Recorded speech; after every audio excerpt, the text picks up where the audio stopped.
Okay, go ahead, fire away.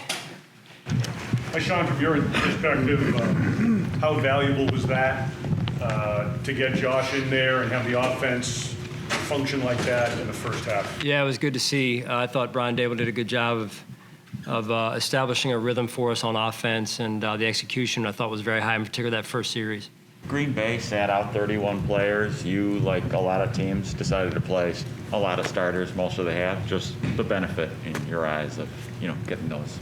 Well, I mean, I think every team is different, right? Every team situation is different. Obviously, Matt has his plan. We have our plan and what we feel like we needed to do. And I thought getting our starters out there to go through some of the week, albeit not exactly normal week during the regular season, go through pregame warm-up, spend the night at the hotel, all that, just trying to knock the rust off a little bit. And I thought, we did show some rust at times. We were sloppy in some situations there, and we beat ourselves in some situations as well. So things we can work on. I was struck by when we asked Josh the same question about the Gabe Davis touchdown. He immediately said, we hadn't seen that look, or we hadn't thrown that ball in the entirety of camp and the preseason because they hadn't seen that look from a particular defense. What is the value in executing in situations?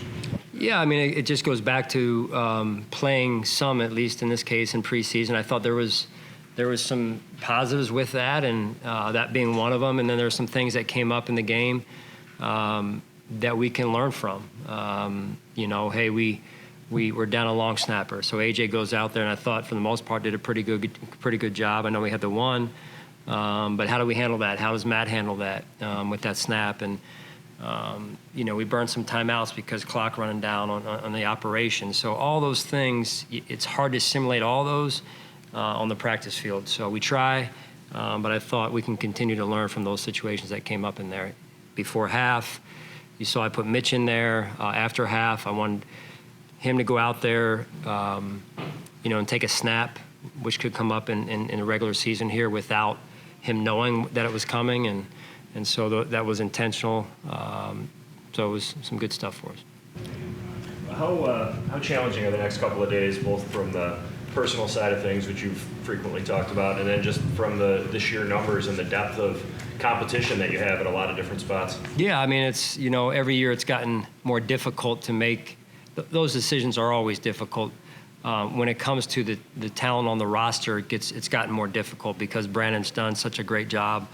And so you never like to see good players leave. And but we're gonna be in that situation at some of the positions in particular, where we're gonna be saying, farewell to some really good players, and that's hard. In addition to the personal part, that's hard. So we'll just see how it unfolds the next couple of days. And you held, I think there was a dozen players that you held out who have varying degrees of injuries. How does that factor in, not knowing the severity of some of them, but how does that factor in too? Yeah, well, that's, Jay, where we count on our medical staff. Nate and the doctors do a great job trying to project best we can. And we've already been having some of those conversations. I've asked some of those questions. I know Brandon has as well of, hey, this person's out. Are you sure that they'll be back and when? So, nothing's exactly cleared, or, there is a little bit of a projection in some of it, but that's why we do it the way we do it. You threw me off here, man. What are you can't get enough of us here, or what? Huh? It's like, jeez.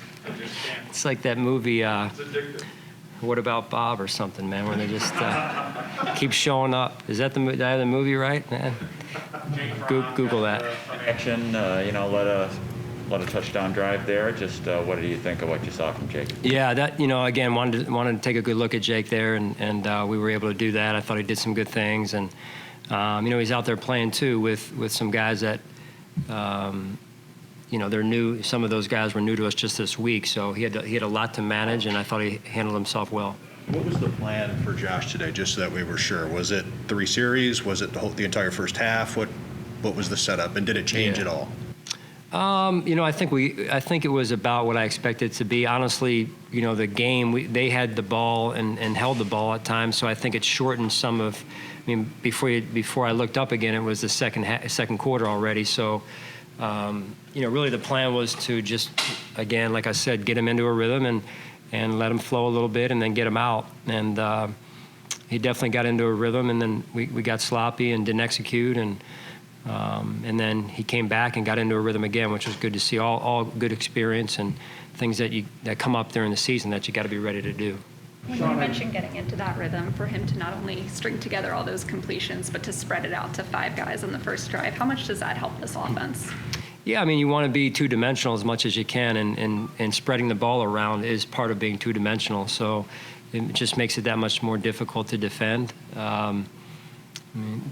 It's good. And we've got guys that are unselfish in terms of when the ball's not thrown to them, they're not complaining. They're trying to throw a block, and which doesn't always happen at every position around the NFL. So I think that's a good thing.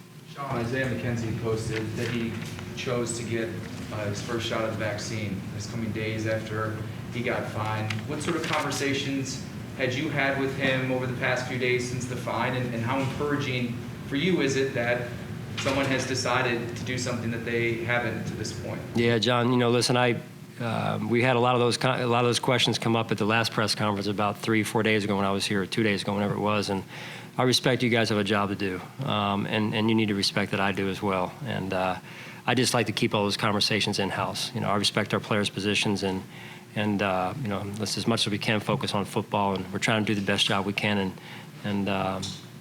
so that's where we're at with that. When Jake went in, I think he had the starting offensive line in originally with him. Was that more for you to get a more fair, better evaluation of Jake behind them, or was that more for those guys to get a little more time?